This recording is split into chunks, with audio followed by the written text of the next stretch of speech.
Well, I'm Jo Anita Conkling, and I have lived here at Williamsburg for 8 years now. I'm a second generation. My mother and I helped them build it. We sat out in the parking lot and watched it go up from the bottom to the top. They added a few wings, I think, after she moved in, but she was here for a good while, and it was absolutely wonderful. And Ron Cranford was our manager then, handsome young man. My name is Ron Cranford. I'm president of Williamsburg Management Company. I sort of grew into the position over the 30-year period that we're now celebrating. I initially started out as the initial manager here. Mr. Brignac gave me an opportunity when I was in my early 30s to come down from North Carolina to start this project with him. I am a native of New Orleans, Louisiana. I have born and raised there. I have a big family. My wife is from New Orleans. My children were all born there.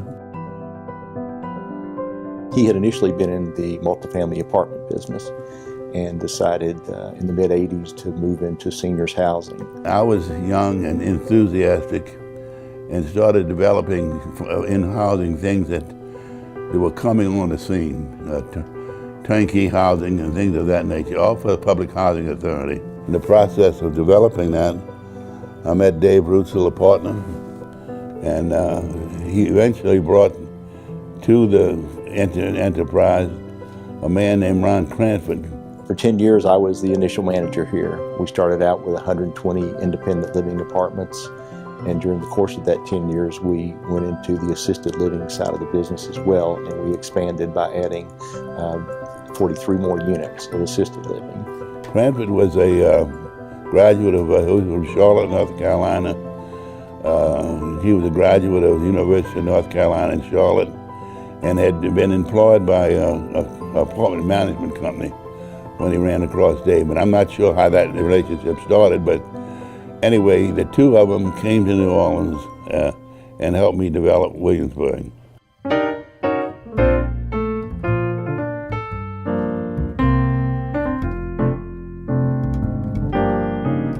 The early years were, there were certainly challenges, but it was a very exciting time for all of us. It was a new product.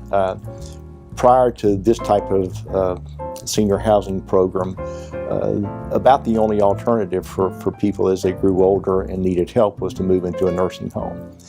And so when we came on the market here, we had a lot of interest, but a lot of questions. People were slow to make the move initially. We had not done elderly housing up until that time, which meant we had to organize not only the housing itself, but the functions, the food and the housekeeping and all of those things that we were offering elderly people. What we provided was different from other housing in that we provided not just housing but supportive services. We had a meal program that was included in their basic package, housekeeping services. If they needed transportation to the doctor, we provided that. And a secure building in which they lived in. We had a front desk that was monitored 24 hours a day and still is. They take us grocery shopping if we want to go groceries, but I tell you what, they have so much food here, you hardly have to shop for groceries and all. They feed us well. Everybody that comes here gains a couple of pounds. We have movies, and really good movies. There is an activities director that's hired explicitly for us to be happy and to provide different activities that we like and that challenge and that are stimulating. And I think that's wonderful. I like them. We learned as new entries into the market that over a period of time, these people aged in place. And so they needed a little bit more than what we initially provided. And that's when we went to the assisted living area of the business, which gives them a little bit more, but yet not nursing care. We're not in the skilled nursing business. But it was for people who needed some assistance in managing their medications, maybe needed assistance in getting in and out of the bathtub or the shower. So it was more activities of daily living that we were now providing in the other component of our business. The project has been very successful over the years, primarily due to the fact it's been extremely well organized. Got the right people in the right spots, and we've developed a great reputation as the place to live. Anything that we need, all we have to do is ask for it. It's just really great.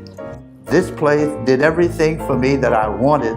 People that come here all love it because everybody is so friendly. I thoroughly enjoyed it. I was 33 years old when we did this project, and I was a young man, and ended up surrounding myself by a bunch of young people that were very dedicated to something new. We had an abundance of LSU students at that time that were looking for part-time work. I actually was in college at LSU, and I saw this ad in the Daily Reveille that said activities assistant needed at a retirement community. Our marketing director at the time was Dolores Benedetto, and her husband was Nick.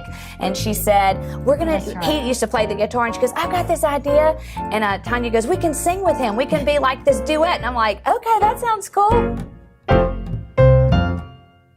It was really more than I ever dreamed it would be. And in the blink of an eye, here we are 30 years later, and I'm really humbled by the success that we've had and all the wonderful people that have crossed my path in the process. Not just employees that have worked with us, but the families that we've rendered services to, their parents, the children. And I think it's a testimony to what we do, in that here we are 30 years later, and we have residents that live here now that are the second generation. They are the children of people that lived here when I was the manager. I'm a resident of Williamsburg, and I've been here 11 years. I have lived here at Williamsburg for 8 years now. Oh, I love it. I wouldn't be here 10.5 years if I didn't. Just as in life, everybody is different in their needs, and what may be important to one resident that moves in here in terms of the service may not be quite as important as to the other. It really depends on what their needs and their preferences are. I wanted a 2-bedroom apartment on the 2nd floor in the south wing facing the front, and that's what I got. A resident would come here and would lease an apartment, which would all, in every respect, is like any other apartment. We think it's a little better done than most of them. We are sitting now in what we call a guest apartment, because it was, when we developed it, it was like excess space for programs. And I said, well, what we really need is a place where residents' friends can come stay, or their children or whatever.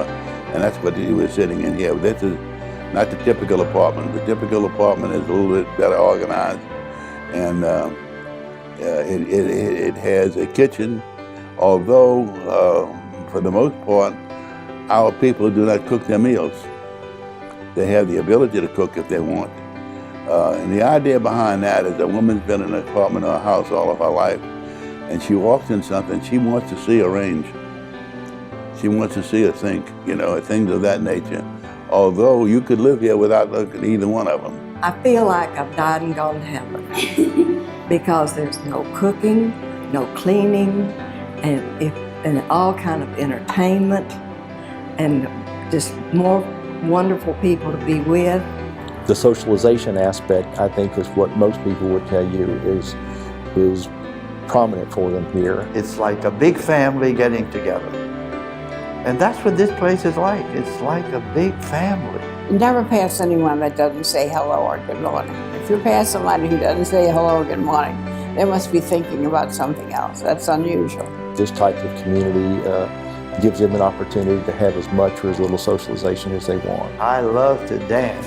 Anybody that likes to dance, there's plenty of that. I mean, every time you turn around, somebody's dancing.